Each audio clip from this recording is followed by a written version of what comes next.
Dear students, आज हम class 12th का जो एक टॉपिक है हमारा बहुत ही इंपॉर्टेंट, एप्लीकेशंस ऑफ डेरिवेटिव, उसको डिस्कस करेंगे हम। एप्लीकेशंस ऑफ डेरिवेटिव्स जो हैं, बहुत सारी एप्लीकेशंस हैं डेरिवेटिव्स की, और हमारे 12th के सिलेबस में जो है एप्लीकेशंस, पहली एप्लीकेशन जो है that is rate of change of quantities, rate of change of quantities. हम यही आज डिस्कस करेंगे, rate of change of quantities, और इसके रिलेटेड कुछ प्रॉब्लम्स भी डिस्कस करेंगे आपके साथ। Rate of change of quantity आपने फिजिक्स में पढ़ा है, वेलोसिटी। वेलोसिटी होता है, इसका माने है rate of change of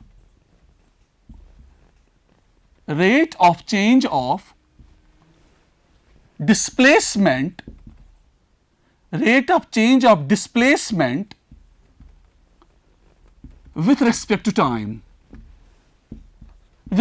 time. और ऑब्वियसली अगर हम स्पीड पढ़ेंगे तो हम लिखेंगे rate of change of distance with respect to time, या डिस्टेंस डिवाइडेड बाय टाइम। और अगर हम फिजिकल सिग्निफिकेंस देखेंगे डेरिवेटिव की, फिजिकल सिग्निफिकेंस, इसकी फिजिकल मीनिंग जो है, इसकी फिजिकल सिग्निफिकेंस भी है rate of change of one variable, वो जो चेंज होता है variable, rate of change of one variable y, independent variable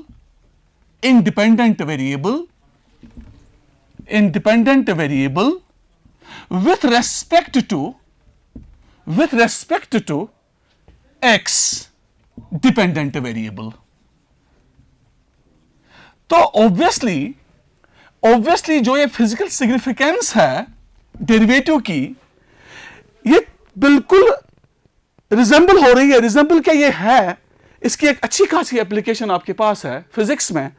तो हम डेरिवेटिव जो है, ये वेलोसिटी जो है, ये वेलोसिटी को हम लिखेंगे फिर rate of change of displacement ds divided by dt। इसका मतलब है we are changing the displacement with respect to the time, और वही वेलोसिटी है। और अगर स्पीड हम मानेंगे तो स्पीड भी हम लिखेंगे ds by dt, rate of change of distance with respect to time. देखो मेरा बेटा, मैं आपको बताऊंगा ये rate of change of quantities में ये जो वेलोसिटी और स्पीड है, मैं आपको एक एग्जांपल दूंगा। एक एग्जांपल से हम स्टार्ट करेंगे। कोई बॉडी हमारे पास है, देखो मेरा बेटा, कोई बॉडी हमारे पास है। ये बॉडी यहां पर सपोज एक पॉइंट ए पर है, और ये ट्रैवल करती है यहां इस डायरेक्शन में। तो मैं यहां लिखूंगा कि ये जो बॉडी ट्रैवल कर रही है, ये इक्वल डिस्टेंस निकाल रही है, मगर इक्वल इंटरवल्स ऑफ टाइम में। इसका मतलब क्या है? इसका मतलब आपने 9th में ये देखा होगा, 9th में भी पढ़ा होगा आपने, 10th में भी। तो इसका मतलब यह है कि अगर सपोज ये बॉडी यहां पर पहुंची, अगर इसने 2 सेंटीमीटर निकाले तो 1 सेकंड हो गया। तो अगर यहां पर ही पहुंची, सपोज यहां B है, ये C है पॉइंट, अगर B से C तक ये चली गई तो वहां पर भी ये 2 सेंटीमीटर निकाल रही है डिस्टेंस, और टाइम भी है वही 1 सेकंड। इसका मतलब है ये बॉडी जो है ये ट्रेवल कर रही है इन लीनियर मोशन, जिसको हम बोलेंगे यूनिफॉर्म मोशन में, यूनिफॉर्म वेलोसिटी में, क्योंकि इक्वल डिस्टेंस ये कवर करती है in equal intervals of time. अब मैथ किस लिए है? मैथमेटिक्स इसको अब इंटरप्रेट करेगा, इसको एक रिलेशन बनाएगा। अगर हम इसको एक रिलेशन से जोड़ेंगे, हम लिखेंगे S is equal to 2t। S होता है डिस्टेंस या डिस्प्लेसमेंट, ये तो जाहिर सी बात है, डिस्प्लेसमेंट वेलोसिटी में है, डिस्टेंस स्पीड में है। तो t है टाइम। अगर हम कहेंगे t को, देखो मैंने बिल्कुल ये जो रिलेशन आपके सामने रखी है, ये रिप्रेजेंट कर रहा है ये ग्राफ, और दैट इज वाई ये लीनियर ग्राफ है। और इसको हम ये भी कहेंगे it is the displacement is function of time. आप देखो ये टाइम आपका इंडिपेंडेंट वेरिएबल बन गया, और ये जो डिस्प्लेसमेंट ऐसे आपका डिपेंडेंट वेरिएबल बन गया। आप अगर टी को वैल्यू दोगे 0 तो ये वही बॉडी एक जगह वहीं पर है। अगर आप टी को 1 दोगे तो आपने 1 सेकंड लिया, 1 सेकंड में ये बॉडी ने 2 सेंटीमीटर कवर किया, 2 into 1। तो अगर आप टी को 2 वैल्यू दोगे तो एस बनेगा 4, तो ऑब्वियसली ए से सी तक 2 + 2 4 हो गया। तो इसका मतलब है ये जो मैंने इक्वेशन बनाई इसकी, ये रिलेशन बनाई इसकी, यहां पर एस वेरी होता है विद रिस्पेक्ट टू टाइम। तो obviously it is related with applications of the derivative rate of change of quantities because we are changing dt, we are changing s with respect to time। अगर आप इसकी differentiation करोगे, obviously इसकी differentiation मुझे करनी है with respect to time, तो ये क्या आएगा, it is ds/dt। आप देखो it is 2 centimetre per second. तो सीधी सी बात है, इस बॉडी की वेलोसिटी या स्पीड, वेलोसिटी हो गई अगर इसकी डायरेक्शन होगी, स्पीड हो गई अगर इसकी डायरेक्शन हमें मालूम नहीं है, तो हमें उसके साथ कुछ नहीं है ज्यादा। हम देखेंगे इसकी वेलोसिटी अगर हम देखेंगे वो निकली हमें 2 सेंटीमीटर पर सेकंड। तो सीधी सी बात है, आपने ग्राफ पर भी जो फिगर मैंने बनाई ऊपर, ये यहां से भी आपको पता चलता है कि एक एक सेकंड में ये 2 सेंटीमीटर निकालती है। तो ये बन गया इसका, ये बन गई इसकी फिजिकल सिग्निफिकेंस। तो इसीलिए एप्लीकेशंस ऑफ डेरिवेटिव्स जो है इसमें rate of change of quantities हम पढ़ते हैं। बहुत बड़ी एप्लीकेशन आपके पास वेलोसिटी। अगर आप एक्सेलरेशन निकालोगे, एक्सेलरेशन क्या होता है, एक्सेलरेशन होता है the rate of change of velocity. अब वेलोसिटी को चेंज करते हो विद रिस्पेक्ट टू टाइम, तो ये भी आपकी एक अच्छी खासी एप्लीकेशन है। हम लिखेंगे एप्लीकेशन में rate of change of velocity. तो ऑब्वियसली और भी बहुत सारी चीजें हैं, बहुत सारी एप्लीकेशंस हैं, बहुत सारी प्रॉब्लम्स हैं in day to day life जहां पर हम ये डिस्कस कर सकते हैं। एक इंपॉर्टेंट बात मैं आपसे एक और बोलूं कि इसमें अगर एक फंक्शन होती है, मैं एक फंक्शन लूंगा, I will take y is equal to F of X. आपको ये मालूम है, आपने पढ़ा है ये, इसका मतलब है y फंक्शन है x की, क्योंकि x वेरी होता है, y वेरी होता है विद रिस्पेक्ट टू x, जैसे कि यहां s वेरी होता है विद रिस्पेक्ट टू टाइम। यहां पर हमें अब मालूम नहीं है, यहां पर मालूम था डिस्प्लेसमेंट एंड टाइम, यहां पर मालूम नहीं है। y डिपेंडेंट वेरिएबल है, x इंडिपेंडेंट वेरिएबल है। अगर किसी जगह अगर हम इसकी डिफरेंशिएशन करेंगे वो तो आपको मालूम है, आप लिखोगे पहले dy/dx is equal to f'(x). It is the derivative, it is the definition of derivative. अगर कभी प्रॉब्लम्स में इन 2 वेरिएबल्स के अलावा किसी और वेरिएबल की जरूरत पड़ेगी तो हम उस वेरिएबल को भी डिफरेंशिएशन में इंट्रोड्यूस करते हैं। इधर हम उस वेरिएबल को बोलते हैं पैरामीटर।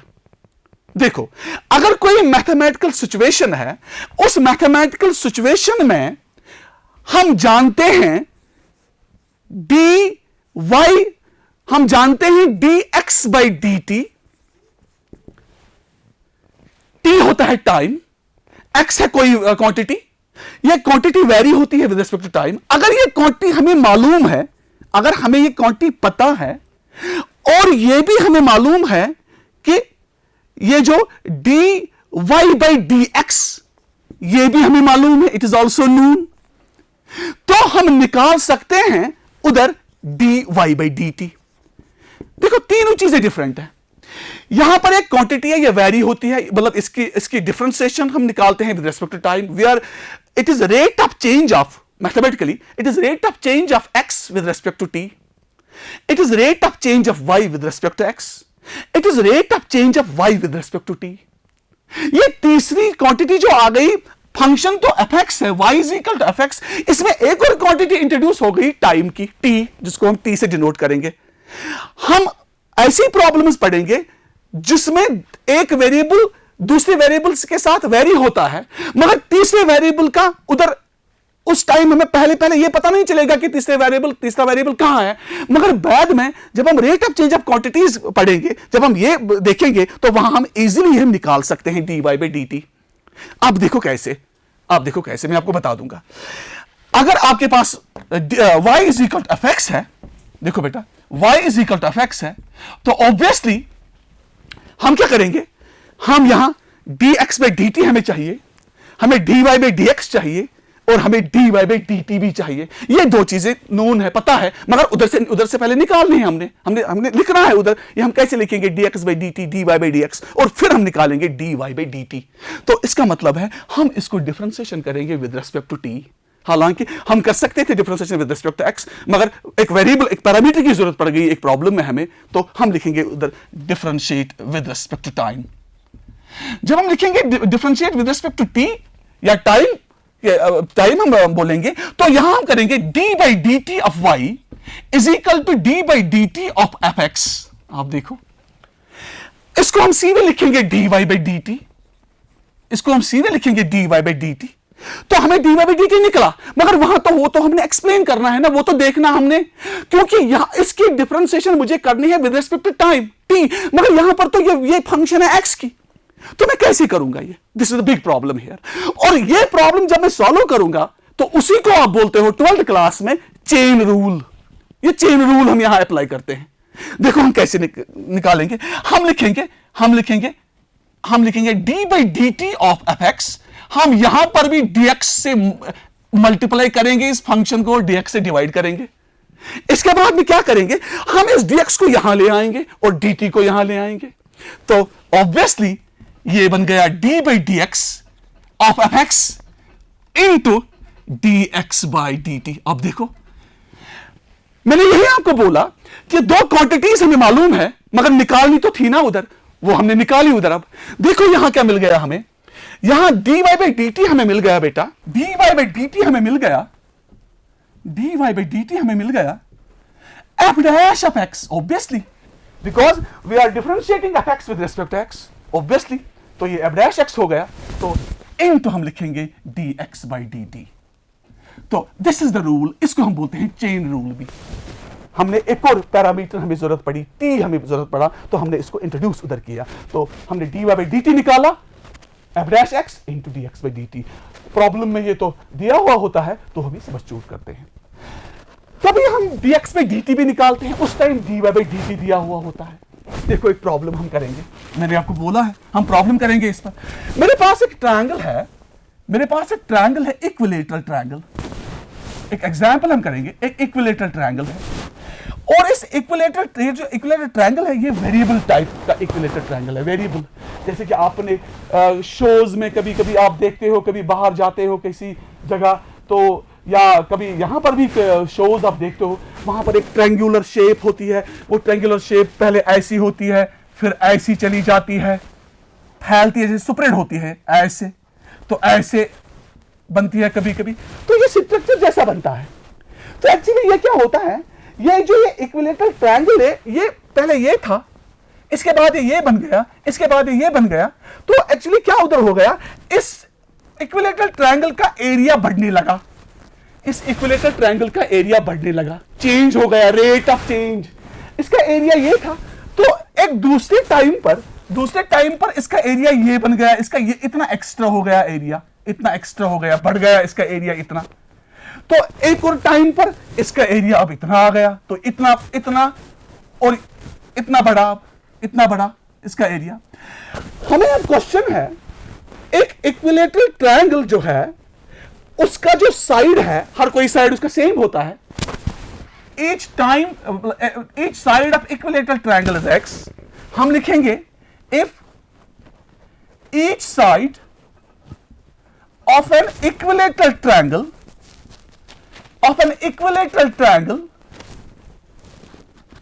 increases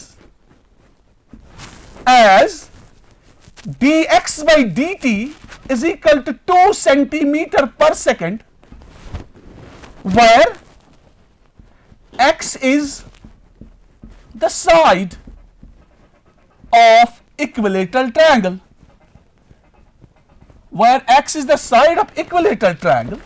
हमने लिखा if each side of an equilateral triangle increases as, इस इक्विलेटरल ट्रायंगल का हर कोई साइड जो है ये बढ़ रहा है, एक्सपैंड हो रहा है, बढ़ रहा है। किस लिहाज से? 2 सेंटीमीटर एक सेकंड में, 1 सेकंड में 2 सेंटीमीटर ये बढ़ रहा है, उसकी रेट है। It is rate of change of X with respect to time. आप देखो यहां पर भी ये ऐसे बढ़ रहा है, इधर था अब इतना हो गया, इतना बड़ा ये, यहां पर देखो इतना बड़ा ये। तो हमें बोलना है अगर इसका साइड, इफ, देखो क्वेश्चन क्या है,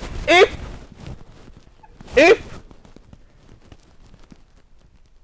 या हम ऐसे लिखेंगे find dA by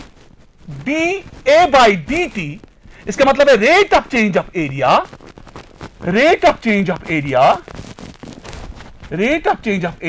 with respect to time when x is 20 centimetre.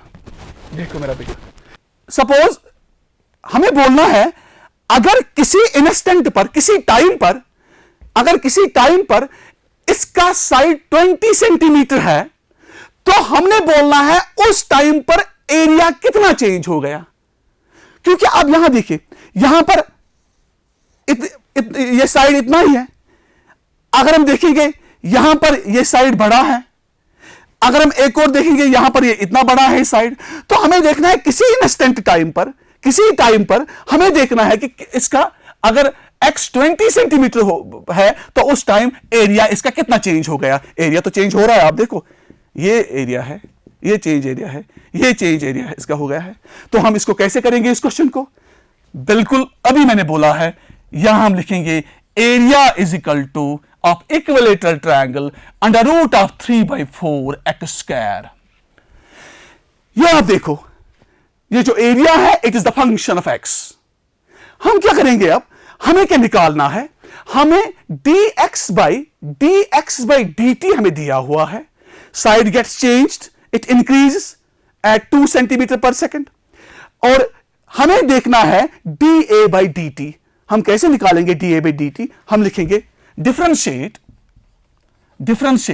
With respect to time t, differentiate with respect to time t।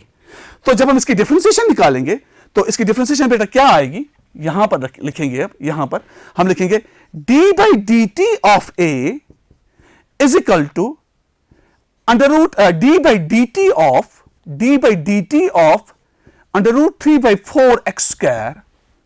तो इसकी differentiation with respect to time नहीं निकाल सकते हैं, और आपको मालूम है क्या हम करते हैं, हम इसकी डिफरेंशिएशन करते हैं, हम लिखते हैं अंडर रूट 3/4, फिर हम लिखते हैं 2x2 - 1, इसको nxn - 1 हम लिखते हैं इसकी डिफरेंशिएशन, फिर लिखते हैं dx बाई dt। ये वही हो गया जो मैंने अभी आपको बोला है, अभी जो मैंने आपको पहले आपको वो एग्जाम्पल वो जो बताया है कि अगर y is equal to fx तो हम कैसे उधर से निकाल सकते हैं dy बाई dt, ये वही है da बाई dt। तो यहां बन गया ये रूट 3/4 इंटू 2x स्क्वायर। पहले x स्क्वायर की डिफरेंशिएशन हम करते हैं, x स्क्वायर की डिफरेंशिएशन हो गई 2x2 - 1, और इसके बाद हम लिखते हैं dx बाई dt। तो ये जो पैरामीटर आ गया t, ये हमने इंट्रोड्यूस किया है इधर।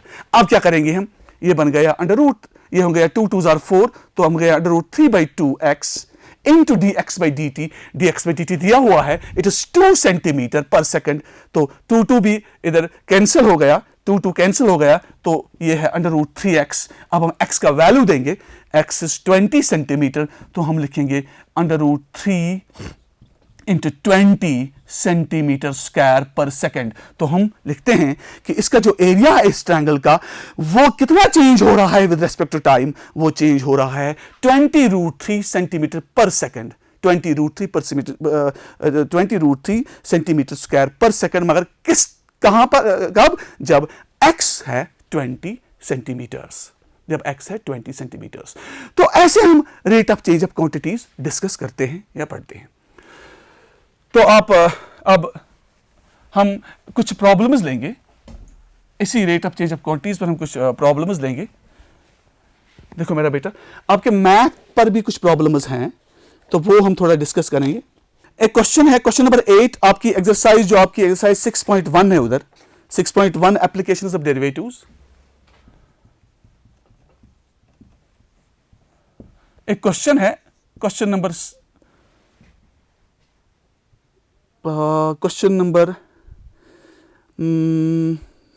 8। ये क्वेश्चन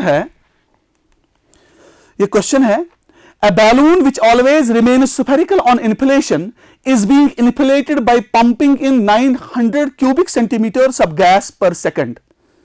एक बैलून है इसको हम पंप कर रहे हैं, बैलून स्फेरिकल होता है, इसको हम पंप कर रहे हैं तो ऑटोमेटिकली इसका जो वॉल्यूम है वो इंक्रीज हो रहा है। वॉल्यूम इंक्रीज हो रहा है जब इसको पंप करते हैं, volume increases at the rate of 900 centimetre cube पर सेकेंड।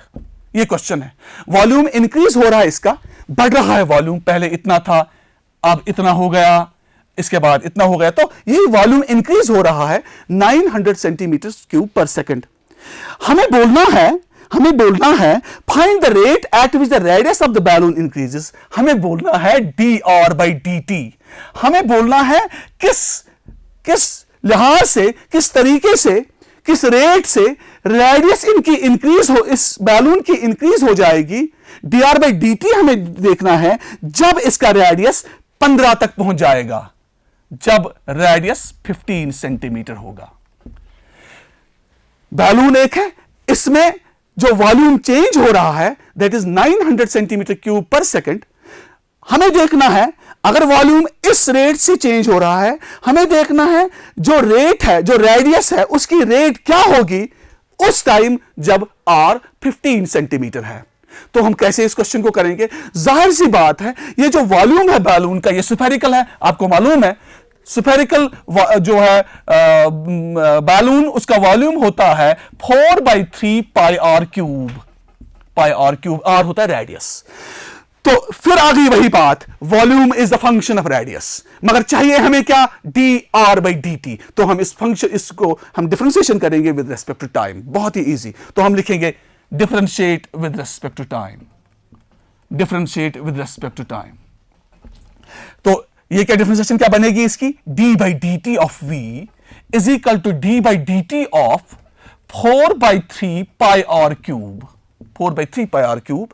तो ये बनेगा हमें dv by dt, dv by dt हमें बनेगा, dv by dt हमें बनेगा, हाँ dv by dt बनेगा हमें 4/3 है कांस्टेंट पाई के साथ, डिफरेंशिएशन करेंगे r क्यूब की। Actually we are differentiating here with respect to r, तो इसीलिए मैंने पहले बोला वो हम dr मल्टीप्लाई और डिवाइड करते हैं। अब हम शॉर्ट इसका करते हैं, हम r क्यूब की डिफरेंशिएशन पहले करेंगे। उसकी डिफरेंशिएशन क्या है? 3r square, 3r 3 - 1। तो इसके बाद r की डिफरेंशिएशन हो गई dr by dt, dr by dt आ गया आपका वही पैरामीटर t। तो इसके बाद आप देखो dv by dt is equal to 3 cancel, 4 pi r square into dr by dt। अब मेरा बेटा देखिए, ये जो dv by dt है, वॉल्यूम चेंज हो रहा है 900 सेंटीमीटर क्यूब, तो हम लिखेंगे 900 is equal 4 pi r square. भी आपको और भी मालूम है, आपने निकालना है रेट रेडियस की जब रेडियस 15 है।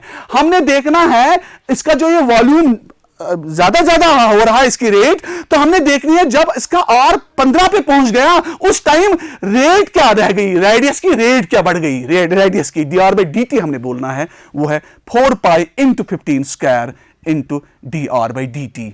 ऑब्वियसली तो यहां पर dr by dt अब रह गया, तो उसको हम निकाल सकते हैं। दैट इज बेटा 900 is equal to 4 into pi into 225 into dr by dt, dr by dt। तो वो हो गया 900 इज इक्वल टू 4 इंटू 225 हो गया 900 into pi into dr by dt। तो dr by dt का वैल्यू हमें चाहिए, डिवाइड हो जाएगा, it is 900 divided by 900 pi, 900 pi is equal to dr by dt। तो ऑब्वियसली 900 के साथ कैंसिल हो जाएगा and we get here 1 by pi is equal to dr by dt, which is the rate of the radius with respect to time। तो हमें dr by dt निकला 1 by pi centimetre per second, क्योंकि यहां पर जो radius है वो तो सेंटीमीटर में है और t है सेकेंड में, तो ये बन गया dr by dt है 1 by pi centimetre per second. तो this is the problem number 8। और भी बहुत सारी प्रॉब्लम्स में मैं आपको बता दूं, इसमें जितनी भी प्रॉब्लम्स हैं वो टोटली रिलेटेड हैं बस इसी के।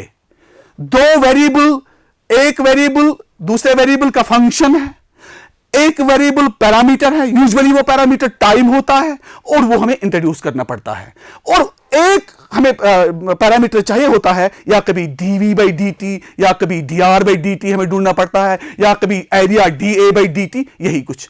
और इसी पर आपकी जो एक्सरसाइज 6.1 है ये टोटली इसी पर बेस्ड है। मुझे पूरी उम्मीद है कि आप इस एक्सरसाइज को देख लोगे और करोगे भी क्वेश्चंस, तो इंशाल्लाह नेक्स्ट टाइम हम इसका दूसरा जो एप्लीकेशन है, that is increasing and decreasing functions, वो हम उसी टाइम उठाएंगे।